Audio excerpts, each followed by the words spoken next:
Commonwealth game में 3 स्वर्ण पदक लेने वाली कुश्ती खिलाड़ी विनेश फोगाट का बरौना मार्ग स्थित अश्वनी अखाड़े में पहुंचने पर भव्य स्वागत किया गया।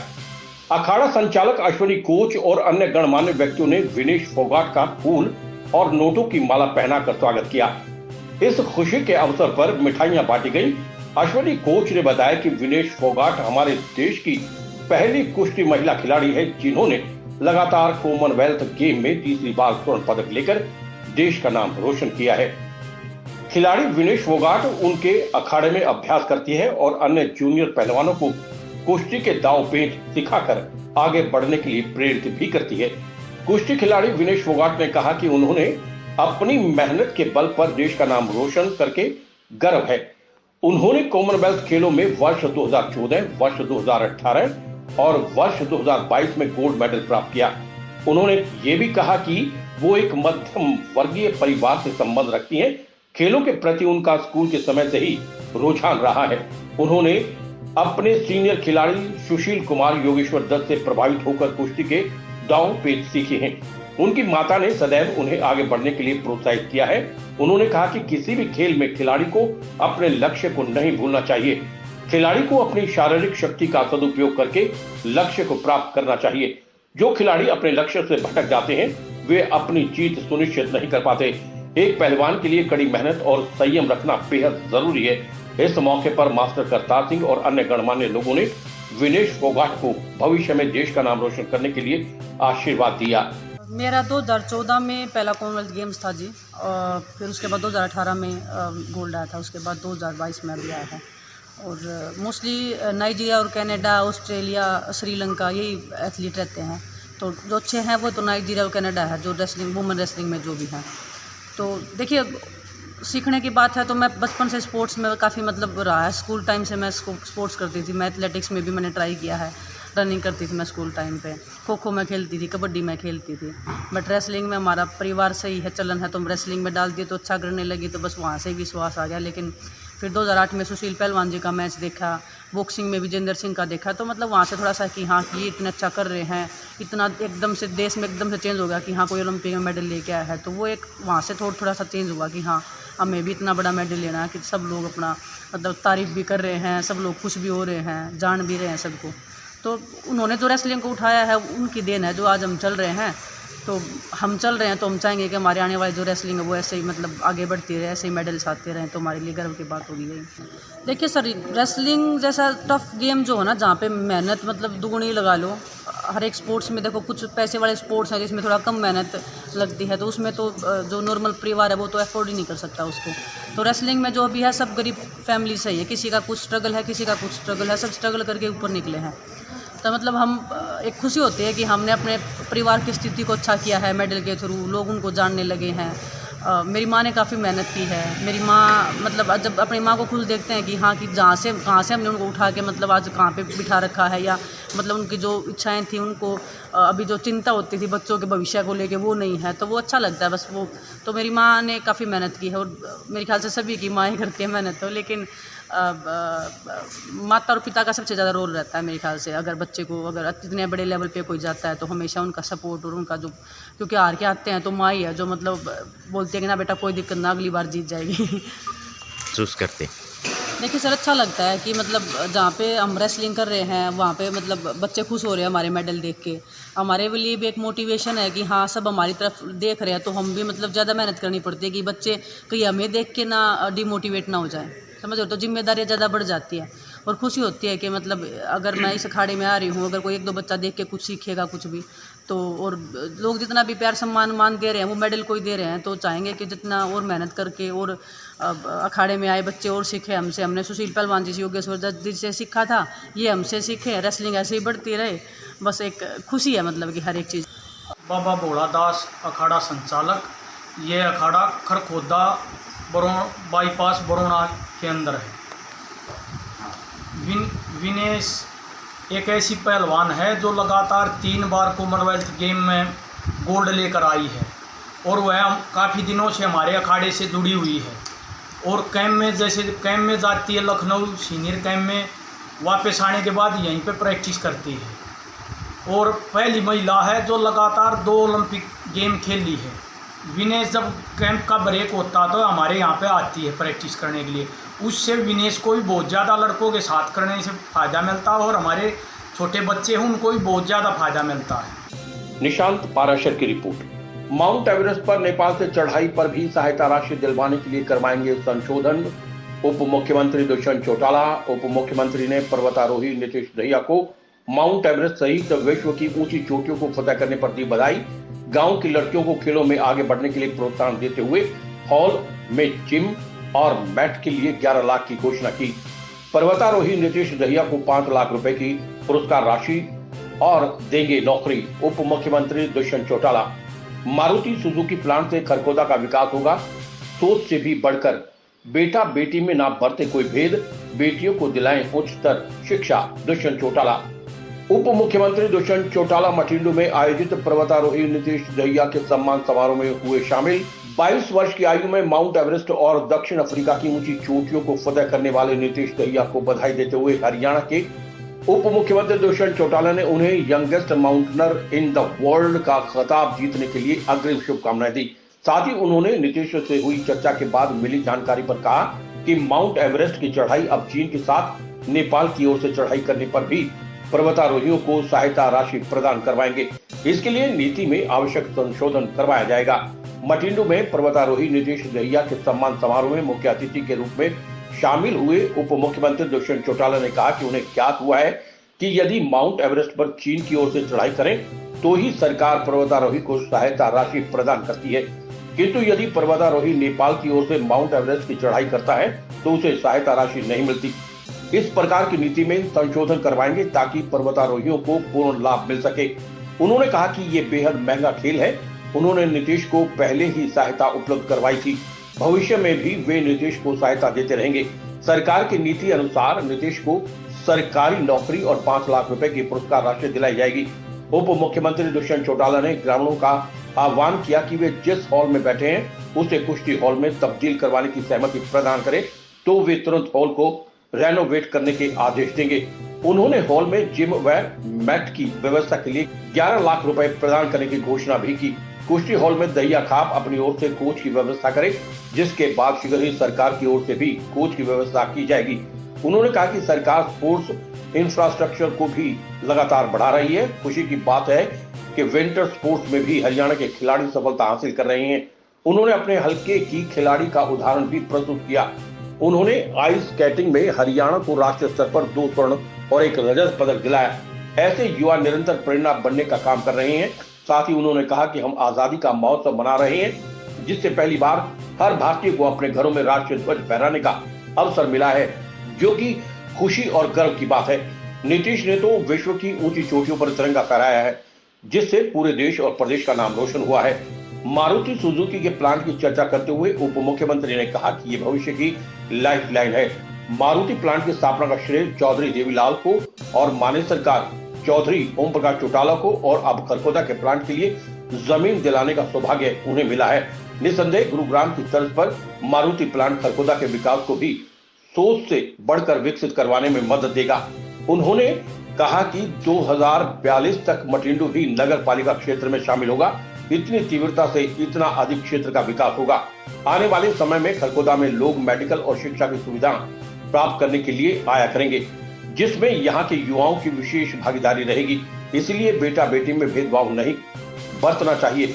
बेटियों को भी उच्चतर शिक्षा दिलाएं ताकि वे मिलने वाले अवसरों का लाभ उठा सकें। राई हल्का विधायक मोहनलाल बड़ोली ने भी नीतीश को बधाई देते हुए कहा, आजादी के अमृत महोत्सव के दौरान पर्वतारोही ने विश्व की ऊंची चोटियों पर तिरंगा फहराकर देश को गौरवान्वित किया है। उनका हौसला प्रशंसनीय है। जजपा के राष्ट्रीय उपाध्यक्ष डॉक्टर के.सी. बांगड़ ने नीतीश सहित उनके पिता राजवीर और माता सविता को भी बधाई दी। साथ ही उन्होंने उप मुख्यमंत्री को भागीरथ की संज्ञा देते हुए कहा कि वे विकास की गंगा लेकर आए हैं। चेयरमैन पवन खरखोदा ने नीतीश के साथ उप मुख्यमंत्री का स्वागत करते हुए कहा कि दुष्यंत चौटाला ताऊ देवीलाल के सपनों को साकार करते हुए युवाओं को आगे बढ़ा रहे हैं। पूर्व विधायक और जजपा के जिला अध्यक्ष पदम सिंह दहिया ने खरखोदा में मारुति के प्लांट के लिए उप मुख्यमंत्री का विशेष रूप से आभार प्रकट करते हुए कहा कि इस क्षेत्र का विकास गुरुग्राम से भी बढ़कर होगा। उप मुख्यमंत्री ने हल्के की सोच लेते हुए विकास को तीव्र गति दी है।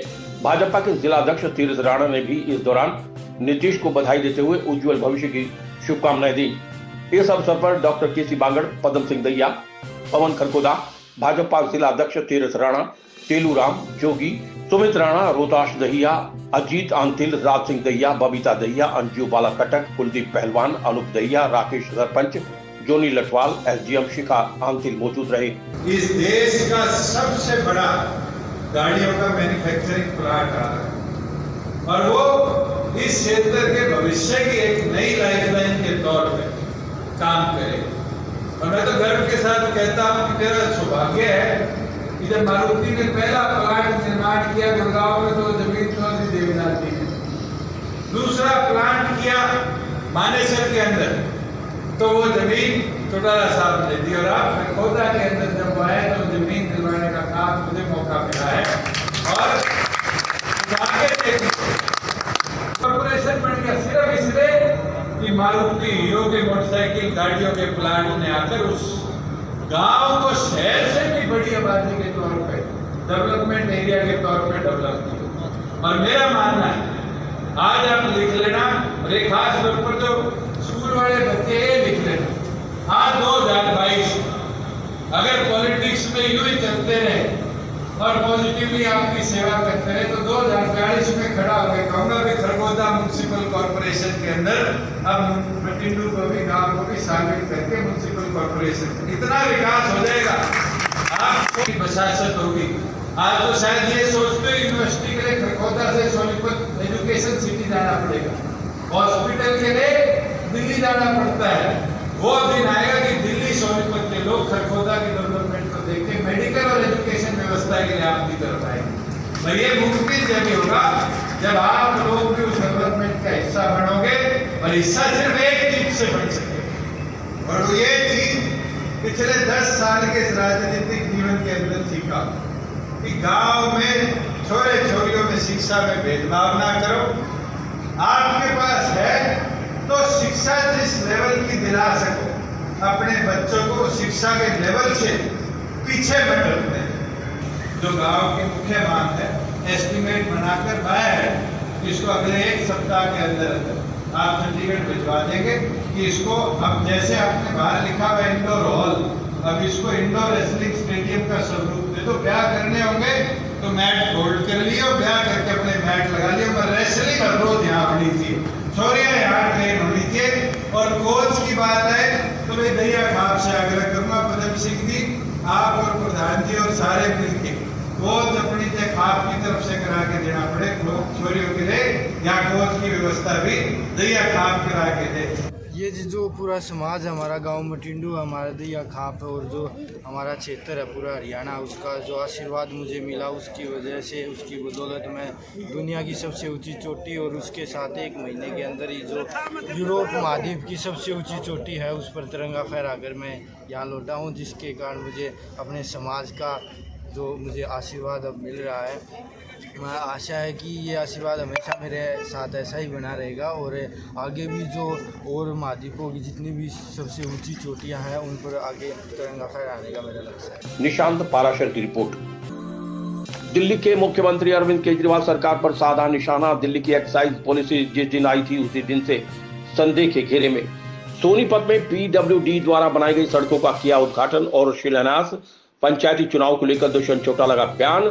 30 नवंबर से हो सकते हैं चुनाव के लिए राज्य चुनाव आयोग को लिखा गया। उप मुख्यमंत्री दुष्यंत चौटाला पहुंचे सोनीपत। 86 करोड़ 30 लाख 74 हजार की सौगात। 11 सड़क मार्गों का हुआ उद्घाटन। 4 सड़कों के साथ एक ब्रिज का शिलान्यास भी हुआ। हरियाणा के उप मुख्यमंत्री दुष्यंत चौटाला सोनीपत के लघु सचिवालय पहुंचे। इस दौरान उन्होंने लोक निर्माण विभाग द्वारा तैयार की गई सड़क परियोजनाओं का उद्घाटन और शिलान्यास किया। इस दौरान उन्होंने 50 करोड़ रुपए खर्च कर तैयार हुई 11 सड़क मार्गों का उद्घाटन किया और 4 सड़कों के साथ एक ब्रिज का, जिस पर 35 करोड़ रुपए खर्च कर तैयार होंगी, जिनका शिलान्यास करते हुए कुल 86 करोड़ 30 लाख 74 हजार रुपए के विकास कार्यों की सौगात दी।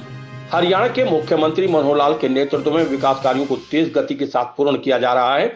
हरियाणा के उप मुख्यमंत्री दुष्यंत चौटाला शुक्रवार को सोनीपत के लघु सचिवालय पहुंचकर लोक निर्माण विभाग द्वारा तैयार सड़कों का 11 सड़क मार्गों का उद्घाटन किया। इसके अतिरिक्त ड्रेन नंबर 8 पर पुल का निर्माण 8,77,86,000 रुपए खर्च से तैयार होने वाले विकास कार्यों का शिलान्यास भी किया। हरियाणा के उप मुख्यमंत्री दुष्यंत चौटाला ने बताया कि जो शराब मांगने का मामला है उसमें आरोपी अधिकारी को ट्रांसफर आउट किया गया है और इस विषय पर मामले की पूरी जांच की जाएगी और नाम का इस्तेमाल करने वालों पर सख्त एक्शन होगा। इस दौरान उन्होंने दिल्ली में मनीष सिसोदिया के घर सीबीआई रेड पर बोलते हुए कहा कि आम आदमी पार्टी की एक्साइज पॉलिसी शुरू से ही संदेह के घेरे में थी। फैक्ट्स आने के बाद टिप्पणी करना बेहतर, जांच पड़ताल शुरू हो चुकी है। हालांकि दिल्ली में एक के साथ एक बोतल फ्री, कुछ तो गड़बड़ जरूर थी। घटनाक्रम जब इनकी एक्साइज पॉलिसी आई थी ये तो उस दिन से ही क्वेश्चन में, और आज उनने फैसला बदला है। एलजी ने क्या रिकमेंडेशन दी है, केंद्र एजेंसी उस पर क्या इंक्वायरी कर रही है। मैं मानता हूँ एक बारी फैक्ट्स सारे सामने आएंगे उस पर टिप्पणी करना जब बेहतर होगा, क्योंकि जिस तरह का घटनाक्रम हुआ और हमने देखा कि पीछे दिल्ली के अंदर एक बोतल के साथ एक बोतल भी फ्री दी जा रही थी, तो उसके अंदर गड़बड़ तो थी। अब वो किसकी ओर से गड़बड़ थी ये तो इंक्वायरी के बाद ही पता चलेगा। सारे संगठन अपनी तरफ से लगे हुए हैं और मुझे लगता है हर संगठन का एक ही उद्देश्य है कि अपने कार्यकर्ताओं को और मजबूती दी जाए, और कार्यकर्ताओं को मजबूती देने के लिए पार्टी का नेतृत्व काम करता है। मैं ये मानता हूँ 2024 का हरियाणा का चुनाव तो लोकसभा के बाद, पहले तो लोकसभा को तैयार करने के लिए और उसकी तैयारियों में सारे कार्यकर्ता की ओर से स्टेट इलेक्शन कमीशन को लिखित में दिया गया है कि आप 30 सितंबर से पहले पंचायत चुनाव कराएं, मगर क्योंकि 2 हमारी नगर पालिकाएं बास और सिसाई अब ग्राम पंचायत में कन्वर्ट हुई और 12 गांव जो हेली मंडी के थे वो अब हेली मंडी की जो नई काउंसिल बनेगी उसमें जा रहे हैं, तो वहाँ पर वार्डबंदी शायद दोबारा हो रही है जो 30 तारीख से पहले कंप्लीट हो जाएगी। मैं ये मानता हूँ कि उसके कंप्लीशन के तुरंत बाद state election commission state panchayat election की नोटिफिकेशन जारी करेगा। श्याम वशिष्ठ की रिपोर्ट। कन्या महाविद्यालय प्रधान वेद प्रकाश दहिया ने किया खुलासा। कन्या महाविद्यालय प्रधान वेद प्रकाश दहिया ने महाविद्यालय प्रबंधन समिति के ऊपर लगाए आरोपों का जवाब देते हुए कहा कि कन्या महाविद्यालय ने हरियाणा सरकार से बिल्डिंग बनाने के लिए कोई ग्रांट नहीं ली है। जहां तक सदस्य बनाने की बात है वो संविधान के मुताबिक 11 सदस्य कमेटी बनाई गई है जो निर्णय लेकर जिन लोगों को उचित मानती है उन्हीं को सदस्य बनाया जा सकता है। ऐसा नहीं है कि कोई भी व्यक्ति सदस्य बनने के लिए अप्लाई करे वही सदस्य बनेगा। कन्या महाविद्यालय को संचालित करने वाली समिति में सदस्य बनाने के लिए आवेदन के साथ साथ बहुत ही व्यक्तिगत चीजें भी देखी जाती हैं, जिन्हें 11 सदस्य कमेटी देखती है और 11 सदस्य कमेटी जिन्हें पास करती है उन्हें सदस्य बनाया जाता है। बाकी आवेदनकर्ताओं की फीस वापस लौटा दी जाती है। ऐसा कोई भी कार्य कन्या महाविद्यालय प्रबंधन समिति द्वारा नहीं किया गया जो कानून या संविधान के अनुसार ना हो। पूरा का पूरा प्रबंधन संविधान के नियमों के आधार पर ही चल रहा है। जो लोग प्रबंधन समिति पर आरोप लगा रहे हैं उन्हें आज तक मेंबर इसलिए नहीं बनाया गया क्योंकि 11 सदस्य कमेटी में हर बार जब भी उनका नाम आता है तो उनका भारी विरोध होता है, इसलिए उन्हें आज तक मेंबर नहीं बनाया गया। जब कॉलेज शुरू हुआ और चंदा इकट्ठा किया गया था, जब चंदा इकट्ठा करने वाली समिति ने उस समय उन लोगों को सदस्य नहीं बनाया तो जरूर कोई ना कोई बड़ी बात रही होगी। वैसे मेंबर बनने का फैसला 11 सदस्य समिति का होता है, उसमें अकेले प्रधान और अन्य पदाधिकारी का कोई हस्तक्षेप नहीं होता। उन्होंने कहा कि महाविद्यालय ने खेल, शिक्षा और अन्य गतिविधियों में काफी प्रगति की है जिससे क्षेत्र में छात्राओं को काफी लाभ पहुंचा है। मैं वेद प्रकाश प्रधान कन्या महाविद्यालय खरखोदा सभी को प्रणाम करता हूँ। आज कुछ भाइयों द्वारा कॉलेज के बारे में जो भी आरोप लगाए गए उसके बारे में बड़े दुख के साथ कहना पड़ रहा है कि ये सब कॉलेज की प्रोग्रेस के बारे में गलत कहा जा रहा है। पहली बात धांधली को लेकर क्लियर करना चाहूँगा कि सिर्फ 14 टीचिंग स्टाफ और 10 नॉन टीचिंग स्टाफ की तनख्वाह का 95% सरकार से आता है। जो 5% बनता है वो करीब साल का 25 लाख बनता है जो कि कॉलेज देता है, जबकि कॉलेज में 70 कर्मचारी हैं और बाकी कर्मचारियों की सारी तनख्वाह भी कॉलेज से दी जाती है। हर एक पैसे का पूरा ऑडिट हर साल होता है। कॉलेज की रिजल्टों के कारण ही कॉलेज को ए ग्रेड मिला है और आपका कॉलेज पूरे हरियाणा में दूसरे स्थान पर है। ये हमारे लिए गौरव की बात है। रही सरकार बनाने की बात, हमने चंडीगढ़ अपने सारे कागज रेजुलेशन करके भेज रखे हैं। गवर्नमेंट जब चाहे ले लो, हमने कोई एतराज नहीं। रही बात मेंबर बनाने की, 1992 में 93 में जिन प्रमुख लोगों ने जमीन और चंदा इकट्ठा करके कॉलेज शुरू किया था, उन्होंने ही 299 सदस्य का संविधान बनाया था और आज उसी का पालन कॉलेज कर रहा है। चंदा इकट्ठा करने वालों में भाई कुलदीप भी शामिल था। ये उन लोगों से उन्हें जब क्यों नहीं पूछा कि मेरे को मेंबर क्यों नहीं बना रहे, ये बात या तो भाई कुलदीप जानते हैं या फिर वो सदस्य है। दूसरी बात, कॉलेज के कोर्सों को लेकर यहाँ 20 कोर्स चालू है। रही बात यूनिवर्सिटी बनाने की, आज तक कौन सा कॉलेज यूनिवर्सिटी बन गया, ये भाई कुलदीप ही बताने का कष्ट करें। अगर भाई कुलदीप कॉलेज की यूनिवर्सिटी बना सकते हैं तो सभी को उनका साथ देना चाहिए। इससे अच्छा क्या होगा। पढ़ाई की बात करें तो हर साल लड़कियां यूनिवर्सिटी टॉप कर रही हैं और मेरिट ले रही हैं। रिजल्ट आपके सामने है। खेलों की अगर बात करें, यूनिवर्सिटी में टॉप, अपने इंडिया में टॉप, इंटरनेशनल पर छात्राओं ने मेडल जीते हैं और देश का नाम रोशन किया है, आप सभी जानते ही हैं।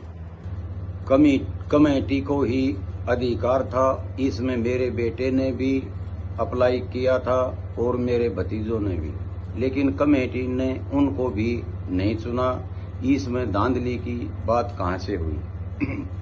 इस तरह के गलत और झूठे प्रचार से जिन लोगों ने जमीन और चंदा दिया दान में, उनको और उनके परिवार को भी, छात्राओं को भी दुख होता है। इस प्रकार के कार्य नहीं करने चाहिए। जिन संस्थाओं के कई हजार मेंबर हैं, उनके रिजल्ट और हमारे रिजल्ट उठाकर देख लें, सब कुछ अपने आप स्पष्ट हो जाएगा।